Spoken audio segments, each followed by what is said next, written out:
here with the Brooklyn Nets vlog. And listen, I was just thinking about the GMs. I ain't necessarily know what the title of this, but I started thinking about the GMs, and I look and I seen that the Nets had 22 different GMs, and I'm thinking, that's hard for success as well. I imagine that the better teams in the NBA had a GM, for a long stretch of time. And when I look, we had Willis Reed, the 12th. He was the 12th out of 22, 22nd GM, and he was the GM from 1990. Oh, hold on, y'all. Hold on.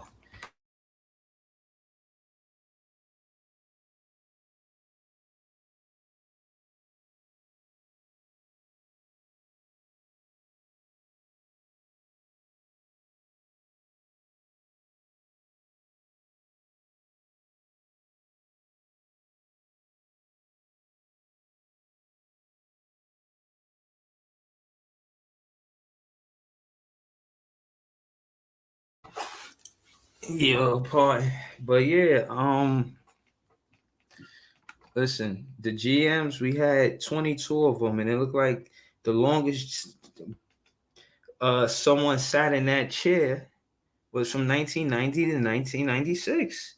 And when I look and why he would be the, have that longest stint, he started off with a good draft pick. See, he started his career as a GM, making the right move as a GM. He said, Sheldon Jackson, he said, I'm here for the off-season chat. It seems like I'm heading in that direction. Yeah. Miami Heat, man. It was tough to win in that building, man.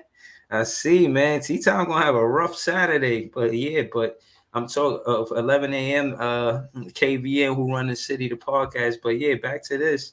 Listen, this is what Willis Reed. Willis Reed was the GM for the Brooklyn Nets in 1990. The first thing he did that season is he got Derek Coleman with the first round, first pick. And when I looked at that draft, Derek Coleman is, you could say that he wasn't the best player in that draft because behind Gary Payton. But he was really up there. So he did good by picking him number one overall. But number two was Gary Payton. And what I'm talking about is all of the best GM that the Nets had was Willis Reed. And I'm saying he's the best GM that we've had so far because of his draft picks. He got the longest stint with the Nets as a GM with 6 to 7 seasons. The longest stint besides that is maybe like 4 seasons. You understand? So this is why it begs the question for a team to go forward to progress and get better season to season. I think a large part of that is giving the coach the players that fit or custom to his coaching style. And I think that's what the GM and the coach gotta build a bond. Jacques Vaughn, Sean Marks, they build a bond there. That's what I'm talking about. What's good? Oh man, oh man, he got the son of alleyway. Listen, man, shout to KD, man. I'm interested to see what happens in the West Coast. It's interesting. Braun got Curry under big pressure. They letting Jokic play. Listen, in Denver, maybe this series depends on who's playing at home because the home games were won on both sides. It's just hard to see um, like I said, Booker and KD winning by themselves. You see, Shaman showed up in the fourth quarter for the Suns, and you see Lonnie Walker show up the other day for the Lakers. I only mention that to say, in the playoff, stars is not going to help you win every game. You're going to need the bench players to step up, regardless of how well the stars play. But again, that being said, you could get a star from a draft, and again, Willis Reed, he got Derek Coleman, which was a star. We built around Derek Coleman, but he was a number one pick, and that's what I'm saying. Are we only going to put player development and emphasis as far as minutes and opportunities for number one picks? Or are we going to take a 21st and 22nd pick serious like we would a first pick or the 27th pick in Cam Thomas? You feel what I mean? Like, we're going to develop our talent or not. And I think that's one of the powers of the GM. So I'm saying that to say Willis Reed, one of the one things that he did was build around Derek Coleman. Now, when I look at it, I ain't going to lie, some of this as a Nets fan is, I'm like, wow, I can't believe they did. You don't know the why they did it. But, from a fan perspective, it's kind of like you want to know why, because you're like, how could you, you know? So then the next season, what Willis Reed did will makes him the best GM that the Nets ever had thus far. That's the conversation. He in 91, this is what happened in January 23rd, 1991. As a part of a 3-team trade, the New Jersey Nets traded Greg Anderson and the 1992 first-round draft pick Brian Stiff was later selected to the Denver Nuggets. The Denver Nuggets traded Terry Mills to the New Jersey Nets. I think I remember Terry Mills. The Denver Nuggets traded Walter Davis in the 1992 second-round draft pick. Reggie Smith was later selected to the Portland Trail Blazers, and the Portland Trail Blazers traded Drazen Petrovic and a 1993 second-round draft pick. Kevin Thompson was later selected to the New Jersey Nets. So as you can see, Petrovic, the Nets Nets player number 3 that we always love. Rest in peace, Drazen Petrovic. He was here because of a trade with Portland in a draft pick, and it worked to our favor. He played great. Where I guess he got more, opportunity, more minutes, more production. You know what I'm saying? So that being said, listen. So the next season in the next draft, he got Kenny Anderson. Oh, shout out to John. I see you. Oh man, he said all the former Nets getting busy in the playoff except the Nets. What the fuck? Shout out to my guy John. He said Harden, Durant, Shamit, Brown, just to name a few. You right on with the. I'm with you, Brody. I'm with you. He said fire Sean Marks. Oh man, talk heavy, man. Everybody got an opinion, man. I love to hear it. He said right here, Aurora said Nita really mounts. I guess he's talking about Sean Marks. But again, Sean Marks is not the best GM based on what I'm seeing right here. It looked like it's Willis Reed, so he's responsible for getting Derek Coleman in 1990, and the next season he got, Drazen Petrovic and Kenny Anderson. So he got a big man to start. Notice that with his first with a draft pick, we got a big man, and in contrast, the first thing that Sean Marks did was get a big man in Jarrett Allen, but he was the first round draft pick number 22. Now, what I'm saying is Sean Marks has the potential to be the best GM the Nets ever had. But he swung and he missed, but he can clean up he can clean up nice. He can clean up this mess and look nice afterwards by focusing on player development with the plays he got in the draft with Day'Ron Sharpe and Cam Thomas. You say you want nastiness and grittiness. I think Day'Ron Sharpe work ethic and him being in the gym to be bigger and be more physical and more physicality. I think he's someone that the Nets should take serious in a piece going forward that you should develop if that's what you're looking for when you're building a team. And also a Cam Thomas. You want to focus on his skill set, not what he can't do. You build around his skill set. And I think that's the strength of a GM. A GM knows how to pick draft picks that cater or favor to the style of play that the coach wants. So whatever style of play that the coach wants, you want players that have that skill set.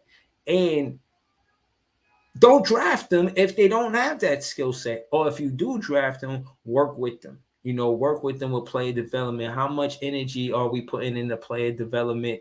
Because to me it seemed like it's overlooked far as the assistant coach situation. To my knowledge, the way it works is you're a video coordinator, then your first assistant coach job is a player development assistant coach. That's what kind of coach you are. When it's go from video coordinator to player development coach, and I imagine the next one is the offense coordinator and the defensive coordinator, and then the head coach. But it's like more than that. But that's the only sense I make of it. But again, it looks like Willis Reed is the best GM that the Nets ever had thus far. But Sean Marks, he got a chance. Let's see what else he did. He made Chuck Daly a head coach in 1992. Okay. A lot of signings. There's a lot of signings. I see there's a lot of signings. None of these players are, I don't know who these players are.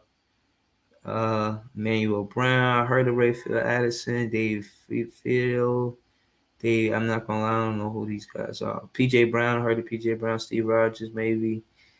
Dan O'Sullivan, vaguely, Dwayne Shitsnu, Melvin Newborn, Chucky Brown. And again, when I look at some of these picks, these guys, these players, they weren't in the league long. You see them less than 100 games in the NBA, that kind of thing.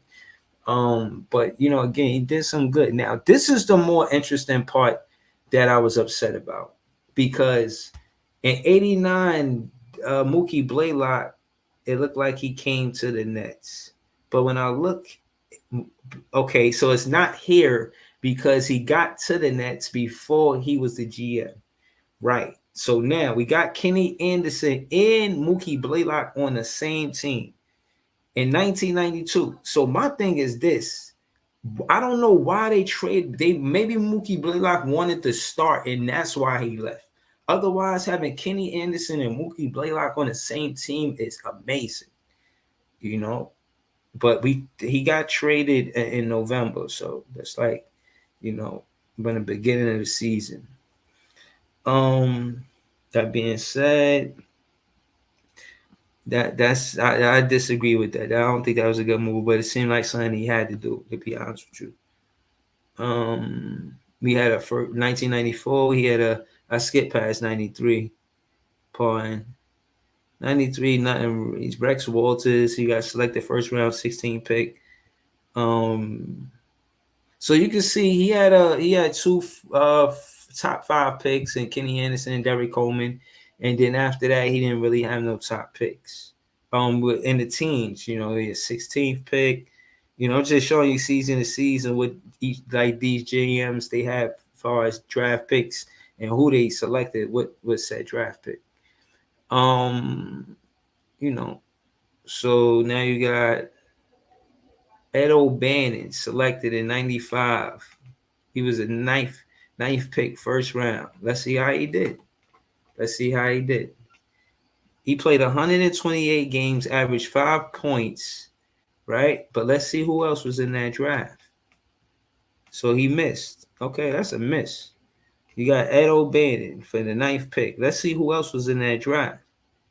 Joe Smith, Antonio. So he passed up on. Well, we couldn't get Antonio McDyess, Jerry Stackhouse, Rasheed Wallace, Kevin Garnett, Damon Stoudemire. What was it? Oh no, not Damon Stoudemire. I'm thinking Dame Lillard part. Damon Stoudemire. I remember that draft. Sean Risberg, Ed O'Bannon. Now, this is who we missed. We missed Kurt Thomas, Gary Trent. Brent Barry, Theo Ratliff, Michael Finley. How we miss Michael Finley? Michael Finley went 21st in that draft. What? This draft is not that good. I mean, the first picks is good in the beginning. Theo Ratliff. Yeah, I said that. What about the second round? Was there any sleepers that went to the second round? Tyus Edney. Okay.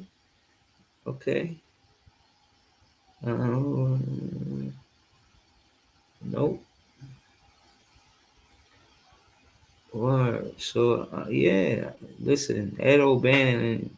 Nah, we could have did better than that. Word. Michael Finley, Theo Ratliff, Brent Barry. I remember Travis Best. I used to play with him on the game. Indiana, yeah, I remember him. Um, yeah, man. Listen, I I think that the GM is vital in building a team and building a culture. And respectfully, Sean Monk's got work to do if he gonna be considered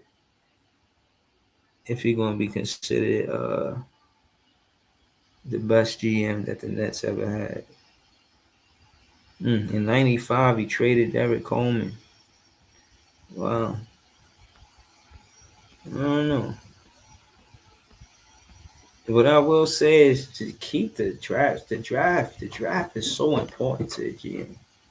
The guys that actually go select the talent, whoever selected Cam Thomas, man, send him some champagne, man. They were on sharp too, man. I like both players. I do. Word.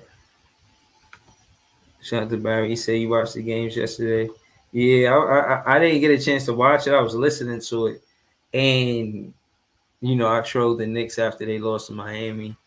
And I seen Curry at the end of the game when he could have took it to the basket and he missed that three. I was like, yo, why he ain't go to the basket? Because the last play he scored on, he had went to the basket. So to see him, not go to the basket, I was kind of like, damn, that's fucked up, bro. You should have went to the basket.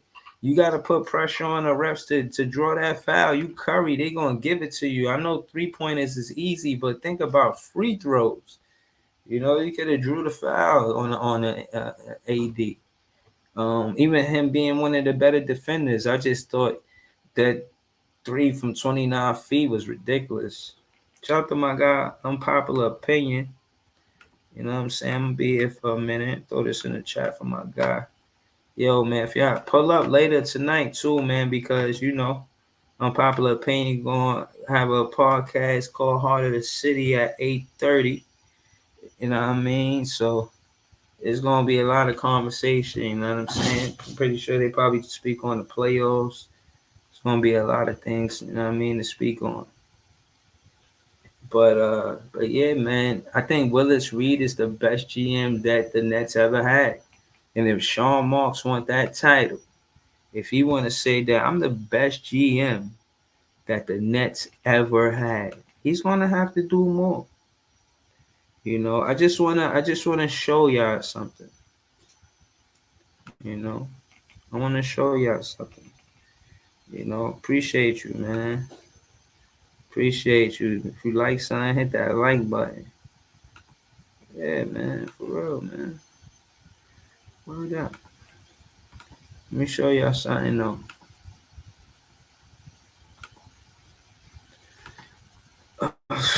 This right here is all of the GMs that the Nets ever had. Can Sean Marks be the best GM out of these guys? Now, when you think about other teams, championship teams, I don't know if they had 22 GMs. To me, I think that's a ridiculous number because of all of the different time. 22 times seems like a lot because our team isn't successful, and over the course of like a winning losing record. So, that being said, this is what I mean. You got who is these guys, right? So I'm naming them to say the start and the end date, just to show you that 6 years is the longest for Willis Reed, and he was the 12th. And John Calipari, he was the GM after he was the head coach, so he went from head coach to GM. Um, But Pete, so you got, hold on. Okay, yeah, here you go. You got Mel Basil, the first GM for the Nets ever, right? This you got 1967 and 1969. 2 years, 2 years. Then the next, I'm not gonna read it name. I just mention how many years it was there. 2 years for the second one. For the third one, 3 years. Fourth one, 1 year or 1 season. The fifth one, 1 season. The sixth one, no, 3 seasons. The seventh one, 3 seasons. The eighth one, 2 seasons. The ninth one, 3 seasons. The 10th one, 4 seasons. The 11th one, 3 seasons. So it's like if you don't improve the basketball club in 3 seasons, you out of it. I guess that's the window. Again, number 12, Willis Reed, there for 6 seasons, 1990 to 1996. Then John Calipari, from 1996 to 1999. John Nash, 1999 to 2000, that's 1 season. Then Ron Thorne, 2000 to 2004. Ed Stefanski, 2004 to 2007. Rod Thorne again, he back. I'm on more. I shouldn't have got fired in the first place. I'm back, man. Give me my job back. 2007 and then 2008. And then they canned him again after 1 season. Then they got Kiki, you get my drift. So the next one was after 18th one was for 2 seasons, and then the Rod Thorne back again for 19. Lord of mercy. So it's hold on. Pardon, I don't mean to use the Lord name again. Hold on. So technically, we didn't have 22 different GMs. We had one GM 3 different times, so that's 20. Then we had Billy King at 20. And we all know what happened with Billy King, but I'm not about to read what he did. We all know what happened. Then 21 was Frank Zanin in 2016 to 2016. God dang. He didn't even get to the next season. He didn't even get to do nothing. 2016 January 10th to 2016 February. Damn, that's not even 2 months. What the hell did he do? Oh, I gotta see what he did not to be there for only to be there for 1 month. Oh, I pull this shit up. It's blank. Hold on. He ain't do shit. Shout out to Frank Zinni, man. Probably a great person, man. Good person. Good guy. Sean Marks. What did Sean Marks do? What did Sean Marks do? What'd you do, Sean Marks? Shout out to Andre V. What up, man? Yo, man, y'all playoffs is wild, man. My playoffs is wild. Shout out to Philly, man. I hope y'all lose. And Celtics. I don't know who. I don't see the Knicks going for sure. I really don't see them going. He said, BG said, where's the Nuggets fans? Oh, can't call it, won't spoil it. But yeah, man, Pete. Sean Marks came on the scene. What Sean Marks do? Huh? First thing he did, Sean Kilpatrick. When he got here, as soon as Sean Marks got here, he signed Sean Kilpatrick. I remember him. I was a fan of him. He didn't make it with us. Cool. The first head coach that Sean Marks hired, he hired him. He did not. That means Kenny Atkinson was not here before Sean Marks. Sean Marks hired Kenny Atkinson. I don't even see why you could not keep him for Steve Nash. Trade him back. Let's get Kenny Atkinson back on the assistant coach staff. What? Y'all remember that offense with Kenny Atkinson? Can we get Kenny Atkinson back as an assistant coach? Clip this and send this.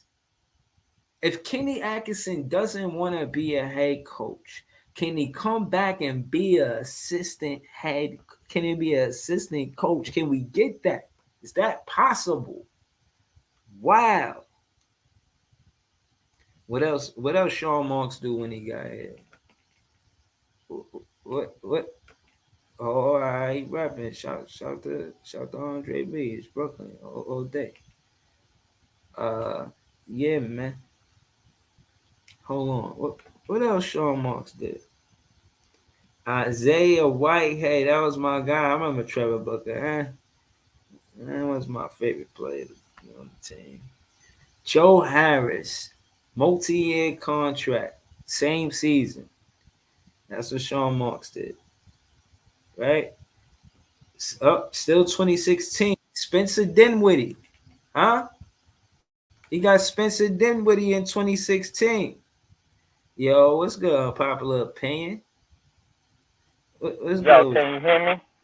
you? Yeah, you sound a little, I mean, it's Yeah. snowy. I know, man. Bad connection, man.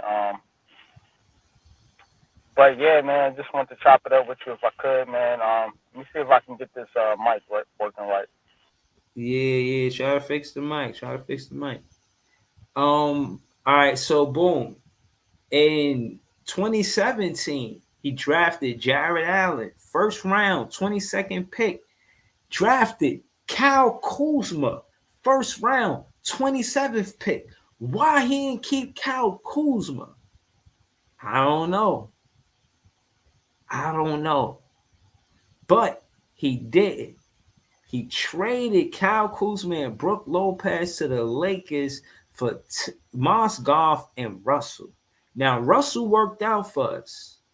I think Brook Lopez wanted to leave, especially with us getting Jared Allen.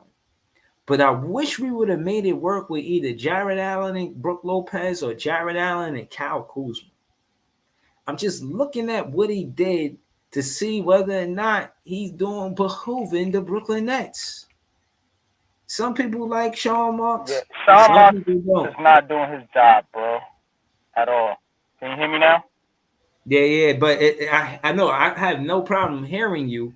It's how I'm hearing you. It's the way it sounds. But Yeah, talk your cause shit I'm though, on a yo. blue. Cause I'm on a Bluetooth, man, and I'm out and about, man. You know what I'm saying? Can't do a whole lot about that right now, but if you could hear me, listen to what I'm saying. Sean Marks right now, um, he to me, he's kind of the clown of the GM of the NBA right now, and I'm gonna tell you why. Because for one thing, the whole James Harden situation. Now you see what James Harden is doing in Philly, right? You know what I'm Yeah, I saying? do. But the fact of the matter is, we know James Harden did not want to be in Brooklyn. He got on that. It's kind of like when you on the block and you know what I'm saying. Like people telling you don't buy from that. Yo, don't cop from homeboy. Like he gonna get you. And that's exactly what Sean Marks did. He went and cop from the dude you shouldn't cop from, which was the Houston Rockets. Right. So like I, I feel like that's where he kind of loses me at, man, because the whole James Harden deal, man, like you really got, and then you doubled down and traded with the exact same team, which was um which was to get Ben Simmons. Right. So hold on. So So let's just walk through that. So all right, we had all right, 2017, and let's get to what you're talking about. 2018, he nothing significant that he did that behooved the Brooklyn Nets, in my opinion. mm, 2017 he did what he did. He got Jared Allen. Was what I said. No, yeah. He got Jared Allen, and he got Russell. And that's what I was saying. Then you pulled up. So all right. So just to get to where you at, 2018, it wasn't a good draft for the Brooklyn Nets. I remember we got Musa, but he ain't never really do nothing. We got Karutz. I kind of like Karutz, but we didn't, develop him. He was a second round pick, 40th pick. Okay, so boom, 2018, keep it going, keep it going. 2018, traded Isaiah Whitehead. We all wanted that. We got Fareed, but Fareed wasn't the manimal like he used to be.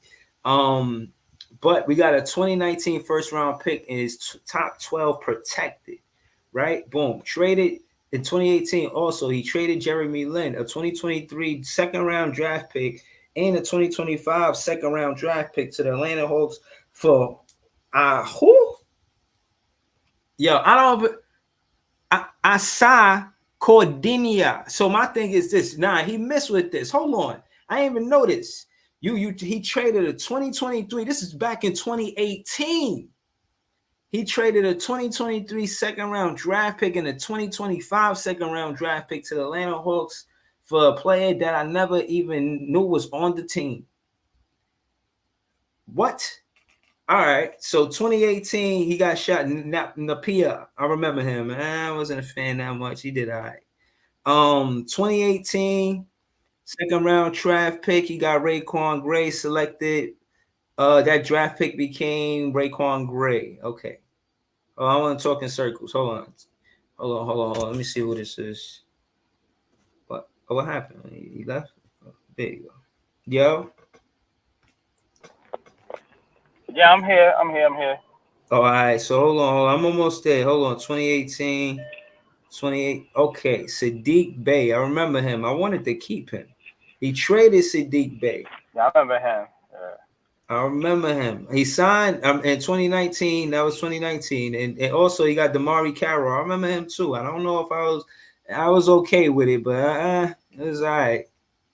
But then then they traded him, and then we signed DeAndre Jordan. And this way it get bad.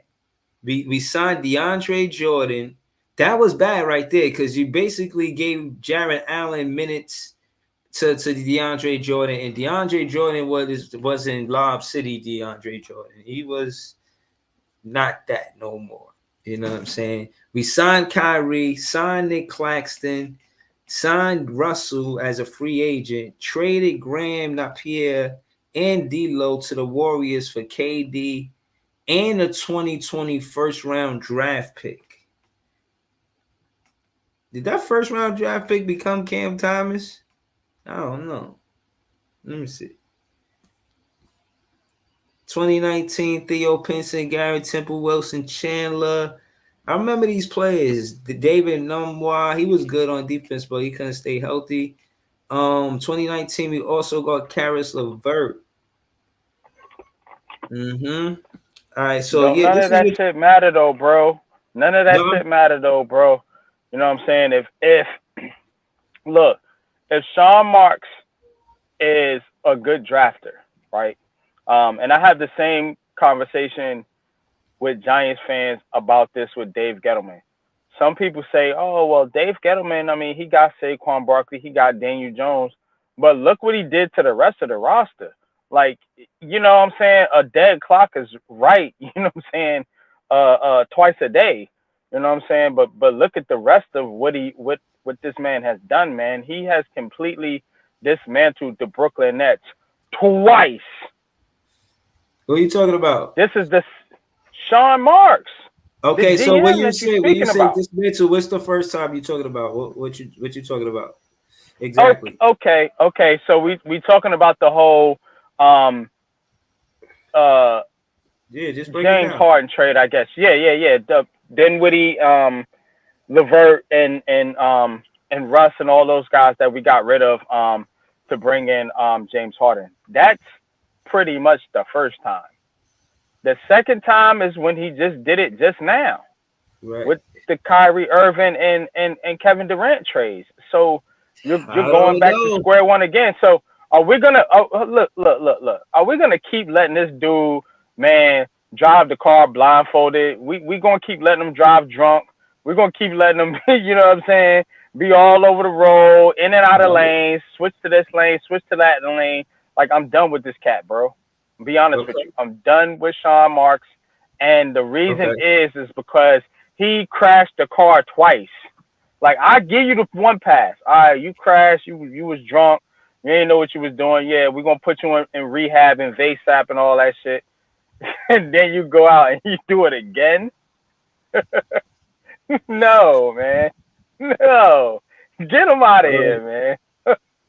I'm Nah, done I with hear this you. cat, bro. Now, all right, so let's get to the nitty gritty, right? Um, this is the last thing he did and where we are currently. On February 9th, 2023, as part of a four-team trade, the Brooklyn Nets traded Kevin Durant and TJ Warren to the Phoenix Suns. The Brooklyn Nets traded Cash to the Indiana Pacers. The Indiana Pacers traded Juan Viola to the Brooklyn Nets, which we never seen play. The Milwaukee Bucks traded a 2028 second round draft pick, which was later selected, and a 2029 second round draft pick was later selected to the Brooklyn Nets.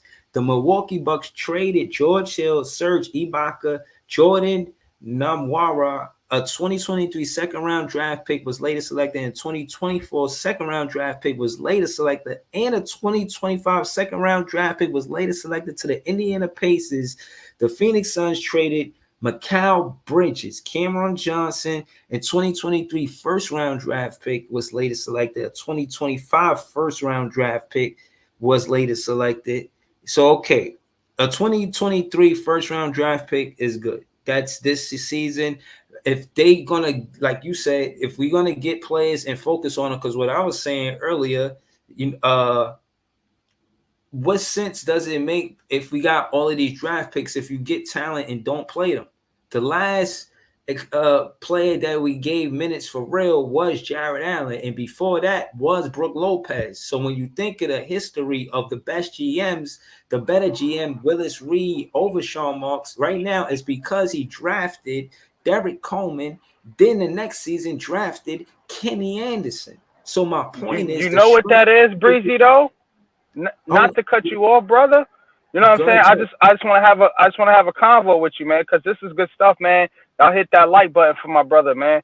You know what I'm saying? Look, the reason is why they do stuff like that is because, man, and to elaborate, I always go back to football because football, basketball, baseball, a lot of it correlates, especially when you're talking about New York teams. What happened to the Brooklyn Nets is their GM and their coach is not on the same page. And that's why you see them drafting guys that the coach does not necessarily want to play. If your GM and coach is on the same play, you're going to draft the guys that you need. So it's basically like they drafted Cam Thomas, drafted guys like Karis LeVert, yada, yada, yada, and the coach was like, "Oh, this is not really the guy I want, the guy you drafted, but I'll see what I can do. I'll see what I can work with him." No. Your GM has to be on the same page with your coach. This is why the New York Giants scrapped the whole deal and they signed Joe Shane and they signed Brian Daboll at the same time from the same organization. So you already know they on the same wavelength when it comes to drafting players and developing players. Now flip it to the Nets.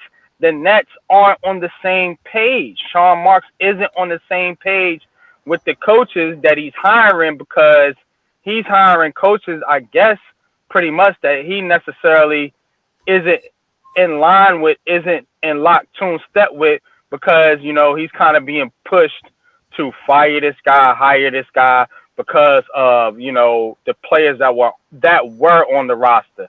Now you dealing with Jacque Vaughn. You know, this is a different situation. So I'm looking to see how he gonna handle this situation, because this is a guy that's been on the team. This is a guy that was up under Sean Marks, but at the same time, those players, Kevin Durant, Kyrie Irving, were not necessarily Jacque Vaughn's players. So what players does Jacque Vaughn want on his roster? We already see them redoing the coaching staff. Now they're going to have to redo the roster according to what Jacque Vaughn wants. And it's not the players that were drafted before Jacque Vaughn, because guess what? He didn't have anything to do with that. That was Sean Marks and one Steve Nash. Right. What up, Ice Man? Talk to me. Yo, I'm glad y'all talking about this, because I was just on Twitter last night, yo, and it was circulating. Someone was talking about how they was talking to one of the players, and he didn't name names, and they brought up Cam Johnson, Cam Thomas. Like, nah, it wasn't him. They said that they ain't feeling Sean Marks, especially after what he said during the deadline, that they didn't want to they didn't want to go for it. That it turned the whole like locker room around and stuff, and that Son said that they wasn't really feeling the Patty Mills, playing time in the playoffs. Basically, they like the locker room is not feeling him. They not feeling him. So, y'all could take that with a grain of salt. Some was saying a lot of stuff, but I take it with a grain of salt. But it sounds consistent to me, bro. Talk heavy, bro. I'm with you.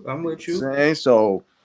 I don't know, man, because this dude is looking to draft some weak players, man. Like we already got David Duke for the things he's looking for in this year's draft. We already got Day'Ron Sharp. You got so what you saying? It's about giving the guys we got already minutes? Yeah, because what's the point of drafting an 18-year-old who can't shoot? I'm talking about that New Zealand kid that Sean Marks is obsessed with. He can't shoot. He can't do anything. So it's like, just build with the kids, man. And just, if you're going to do something, be proactive, not be passive like always, man. We need a proactive GM, an alpha that don't take that. You know what I'm saying? But, I think we get more of the alpha from, not Sean Marks, from Jacque Vaughn. I think that's his role. You know what I mean? And just going off of that and them, switching the staff, because those were Nash assistant coaches. And like, NYG said, shout out to Unpopular Opinion, 830 pull up, heart of the city. You need guys that fit the system, for lack of better words, right? But again, I just wanted to go over this with you guys to say what the assistant coach actually does. You know what I'm saying? He is, in my opinion, significant for various reasons. You know what I mean? Yeah.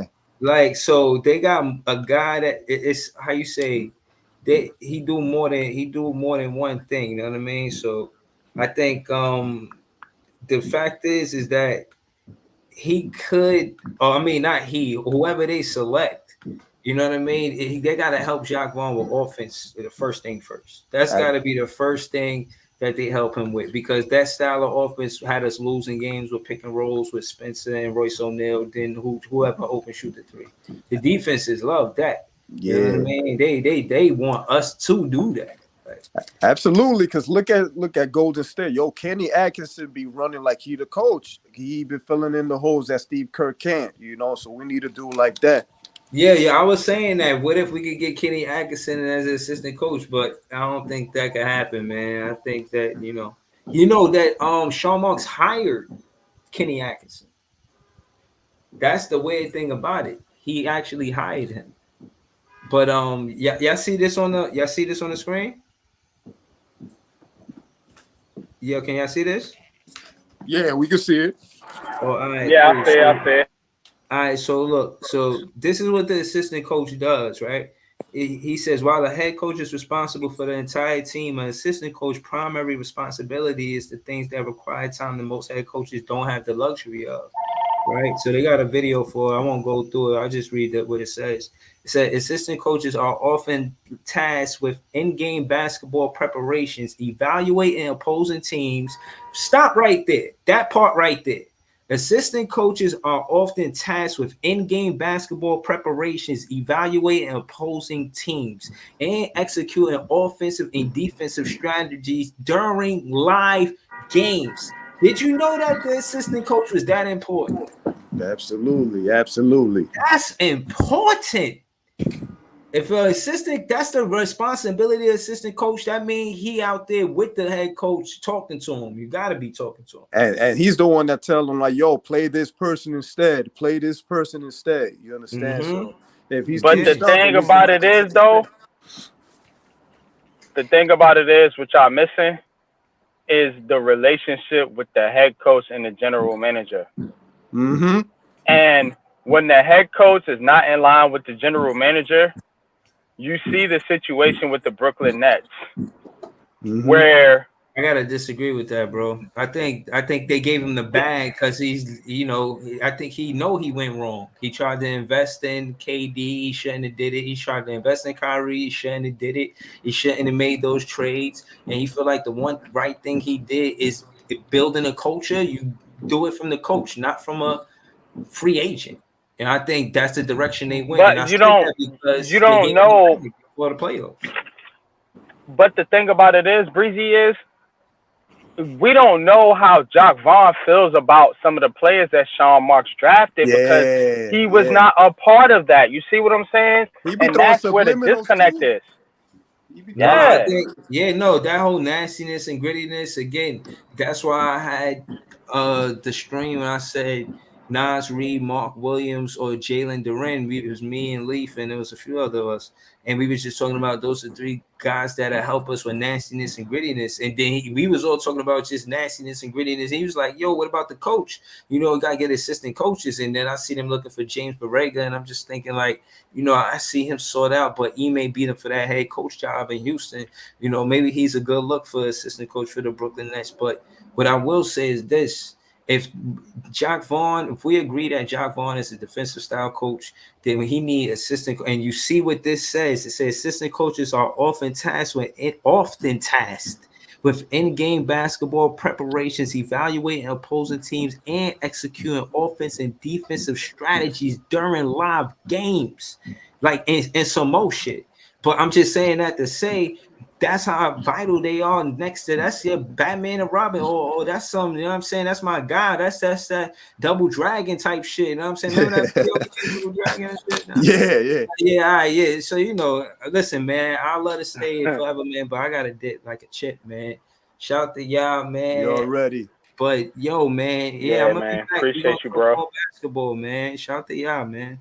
You're ready, man. Shout out to Unpopular Opinion Sports. You gonna be definitely, there man. at 8:30. Iceman, pull up to Heart of the City tonight. It's coming on. Absolutely, yeah. And we definitely gonna be talking a lot about basketball. We're gonna be talking about the Knicks, the Nets. You know what I'm saying? Just the overall landscape of basketball. And we'll get into a little bit of football and baseball as well, man. But it's gonna be a heavy basketball show, man. Because I want Knicks fans to pull up. Because these Knicks fans, man, you already know, Breezy. You know how we here with these Knicks fans. So I definitely want Knicks fans to pull up. I want to check their temperature or whatever, man. And we could also get into the Brooklyn Nets as well, man, and kind of continue the conversation we had here. So it's gonna be dope. I appreciate y'all, man. I'm gonna see you at 8:30. Oh, shout out to Iceman. Hopefully you pull up, man. That's no doubt. Word, man. Yo, listen, man. Nets fans is the best fans. Y'all know I love y'all. It's all love, the Brooklyn way. Peace, man. Enjoy your day, for real. Peace. Big fan Breezy with the Brooklyn Nets vlog. BROOKLYNETS.